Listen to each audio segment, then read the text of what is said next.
ಮನುಷ್ಯನ ಜೀವನದಲ್ಲಿ ಒಂದಲ್ಲ ಒಂದು ರೀತಿಯಾದಂತಹ ಆರ್ಥಿಕ ಸಮಸ್ಯೆ ಅನ್ನೋದು ಬಂದೇ ಬರುತ್ತದೆ. ಯಾವಾಗ ಬೇಕಾದರೂ ಬರಬಹುದು. ಆದರೆ ಅದನ್ನು ಎದುರಿಸುವ ಶಕ್ತಿ ನಮಗಿರಬೇಕು. ಆರ್ಥಿಕ ಪರಿಸ್ಥಿತಿ ಎದುರಾದಾಗ, ಹಣಕಾಸಿನಲ್ಲಿ ಸಮಸ್ಯೆಗಳು ಉಂಟಾದಾಗ, ವ್ಯಾಪಾರದಲ್ಲಿ ಹಠಾತ್ತನೆ ಕುಸಿದು ಬಿದ್ದಾಗ ಎಲ್ಲವನ್ನು ಸರಿಪಡಿಸಿಕೊಳ್ಳಲು ಈ ಉಪಾಯವನ್ನು ಮಾಡಬೇಕು. ಆ ಉಪಾಯವನ್ನು ಹೇಗೆ ಮಾಡಬೇಕು ಮತ್ತು ಯಾವ ದಿನದಿಂದ ಪ್ರಾರಂಭ ಮಾಡಬೇಕು ಎಲ್ಲ ಮಾಹಿತಿಯನ್ನು ಇವತ್ತಿನ ವಿಡಿಯೋದಲ್ಲಿ ನಿಮಗೆ ತಿಳಿಸ್ಕೊಡ್ತೀವಿ. ಅದಕ್ಕಿಂತ ಮೊದಲು ನೀವಿನ್ನೂ ನಮ್ಮ ಅದೃಷ್ಟಧಾರೆ ಚಾನಲನ್ನು ಸಬ್ಸ್ಕ್ರೈಬ್ ಮಾಡಿಲ್ಲ ಅಂದರೆ ದಯವಿಟ್ಟು ಈ ಕೂಡಲೇ ಸಬ್ಸ್ಕ್ರೈಬ್ ಮಾಡಿ, ದಿವ್ಯ ದರ್ಶನ ಕಾರ್ಯಕ್ರಮಕ್ಕೆ ಒಂದು ಲೈಕ್ ಮಾಡಿ.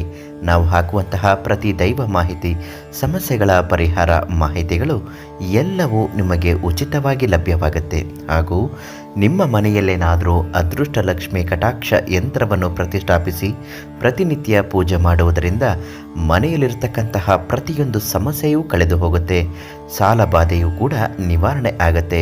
ಅದಕ್ಕಾಗಿ ಕೀರ್ತಿ ಪ್ರಸಾದ್ ಗುರೂಜಿ ಅವರಿಗೆ ಒಂದು ಕರೆ ಮಾಡಿ ಸಂಪರ್ಕಿಸಿ ಅವರಿಂದ ಕೇಳಿ ಪಡೆದುಕೊಳ್ಳಬಹುದು.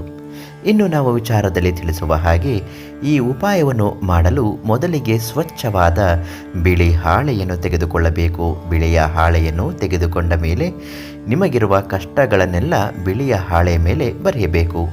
ಅದರಲ್ಲೂ ವಿಶೇಷವಾಗಿ ಹಣಕ್ಕೆ ಸಂಬಂಧಪಟ್ಟಂತೆ ಯಾವುದಾದರೂ ತೊಂದರೆಗಳಿದ್ದರೆ ಅದನ್ನು ಕೂಡ ಬರೆಯಬಹುದು. ನಿಮಗಿರುವ ಕಷ್ಟಗಳನ್ನು ಬಿಳಿಯ ಹಾಳೆ ಮೇಲೆ ಬರೆದ ನಂತರ ಬಿಳಿಯ ಹಾಳೆಯನ್ನು ದೇವರ ಕೋಣೆಯಲ್ಲಿ ತೆಗೆದುಕೊಂಡು ಹೋಗಿ ದೇವರ ಮುಂದೆ, ಅಂದರೆ ನಿಮ್ಮ ಇಷ್ಟ ದೇವರು ಅಥವಾ ನಿಮ್ಮ ಮನೆ ದೇವರ ಫೋಟೋದ ಕೆಳಗಡೆ ಇಡಬೇಕು. ಇದಾದ ಬಳಿಕ ಲಕ್ಷ್ಮೀ ದೇವಿಯ ಫೋಟೋದ ಮುಂದೆ ಅಥವಾ ವಿಗ್ರಹದ ಮುಂದೆ ದೀಪವನ್ನು ಹಚ್ಚಬೇಕು. ದೀಪವನ್ನು ಹಚ್ಚಿದ ನಂತರ ತಲೆಗೆ ಗಣೇಶನಿಗೆ ಪೂಜೆ ಪ್ರಾರ್ಥನೆಗಳನ್ನು ಮಾಡಬೇಕು. ಆನಂತರ ನಾವು ತಿಳಿಸುವ ಹಾಗೆ ಮಹಾಲಕ್ಷ್ಮಿಯ ಪ್ರಿಯವಾದಂತಹ ಮಂತ್ರವನ್ನು ವಿಗ್ರಹದ ಮುಂದೆ ನಿಂತು 21 ಬಾರಿ ಹೇಳಬೇಕು. ಆ ಮಂತ್ರನ ಈಗಲೇ ಒಂದು ಬಿಳಿ ಬುಕ್ಕಲ್ಲಿ ಬರೆದಿಟ್ಕೊಳ್ಳಿ, ತುಂಬ ಒಳ್ಳೆಯದಾಗುತ್ತೆ. ಮಂತ್ರ ಹೇಗಿದೆ: ಓಂ ಶ್ರೀ ಲೀಂ ಮಹಾಲಕ್ಷ್ಮಿ ವಿಷ್ಣು ಪ್ರಿಯ ನಮಃ. ಇದೇ ಮಂತ್ರ. ಈ ಮಂತ್ರವನ್ನು ನೀವು 21 ಬಾರಿ ಜಪಿಸಬೇಕು. ಈ ಮಂತ್ರವನ್ನು ಜಪಿಸಿದ ನಂತರ ಬಿಳಿಯ ಹಾಳೆ ಮೇಲೆ ನಿಮ್ಮ ಮನೆ ದೇವರ ಕೋಣೆಯಲ್ಲಿ ಇರುವಂತಹ ಕುಂಕುಮವನ್ನು ಚೆನ್ನಾಗಿ ಹಚ್ಚಬೇಕು. ಈ ಬಿಳಿಯ ಹಾಳೆಯನ್ನು ಸುಟ್ಟು ಹಾಕಬೇಕು.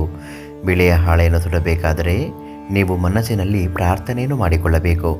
ಯಾವ ರೀತಿ ಪ್ರಾರ್ಥನೆ ಮಾಡಿಕೊಳ್ಳಬೇಕು ಅಂದರೆ, ಬಿಳಿಯ ಹಾಳೆ ಯಾವ ರೀತಿ ಸುಡುತ್ತದೆಯೋ ಅದೇ ರೀತಿ ಬಿಳಿಯ ಹಾಳೆಯಲ್ಲಿ ಬರೆದಿರುವ ಕಷ್ಟಗಳು ನಮ್ಮ ಮನೆಯಿಂದ ತುಂಬ ದೂರ ಹೊರಟೋಗಬೇಕು ಮತ್ತು ಯಾವತ್ತೂ ನಮ್ಮ ಮನೆಗೆ ಅದು ಸುಳಿಯಬಾರದು ಅಂತ ಪ್ರಾರ್ಥನೆ ಮಾಡಬೇಕು. ಈ ರೀತಿ ಪ್ರಾರ್ಥನೆ ಮಾಡುವುದರಿಂದ ನಿಮ್ಮ ಜೀವನದಲ್ಲಿ ಇರುವಂತಹ ಹಣಕಾಸಿನ ಸಮಸ್ಯೆ ದೂರವಾಗುತ್ತದೆ, ಆರ್ಥಿಕ ಪರಿಸ್ಥಿತಿ ಸದೃಢವಾಗಿ ಬಲವಾಗುತ್ತದೆ ಮತ್ತು ವ್ಯಾಪಾರದಲ್ಲಿ ಅಭಿವೃದ್ಧಿ ಅನ್ನುವುದು ಕಾಣ್ತೀರಾ. ಮನೆಯಲ್ಲಿ ಮನೆಯ ಯಜಮಾನನಿಗೆ ದುಡ್ಡು ಅನ್ನುವುದು ಸಿಗುತ್ತದೆ. ಮನೆ ಕಟ್ಟಲು ರಾಜಯೋಗ ಪ್ರಾಪ್ತಿಯಾಗುತ್ತದೆ. ಎಲ್ಲರಂತೆ ನೀವು ತುಂಬ ಅದ್ಭುತವಾದ ಜೀವನವನ್ನು ನಡೆಸಬಹುದು. ಇದಲ್ಲದೆ ಮನೆಯಲ್ಲೇನಾದರೂ ತುಂಬ ಜಗಳಗಳಾಗ್ತಿದ್ರೆ, ಸಾಂಸಾರಿಕ ಜೀವನದಲ್ಲಿ ಬಿರುಕು ಕಾಣ್ತಾ ಇದ್ದರೆ ಮತ್ತು ಇನ್ಯಾವುದಾದರೂ ಮನೆಯಲ್ಲಿ ಅಶಾಂತಿ ಮಾಡುವ ವಾತಾವರಣ ಇದ್ದರೆ ಚಿಂತಿಸುವ ಅಗತ್ಯವಿಲ್ಲ. ಪ್ರಧಾನ ತಾಂತ್ರಿಕ್ ಕೀರ್ತಿ ಪ್ರಸಾದ್ ಗುರೂಜಿ ಅವರಿಗೆ ಒಂದು ಕರೆ ಮಾಡಿ ನಿಮ್ಮ ಮನೆಯಲ್ಲಿರುವ ಯಾವುದೇ ಸಮಸ್ಯೆ ಇದ್ದರೂ ಶಾಶ್ವತವಾಗಿ ಬಗೆಹರಿಸುತ್ತಾರೆ ಅಂತ ಹೇಳ್ತಾ, ನಾಳೆ ಮತ್ತೊಂದು ಮಾಹಿತಿಯೊಂದಿಗೆ ನಿಮ್ಮನ್ನು ಭೇಟಿ ಮಾಡ್ತೀನಿ. ಎಲ್ಲರಿಗೂ ಒಳ್ಳೆಯದಾಗಲಿ. ಧನ್ಯವಾದಗಳು.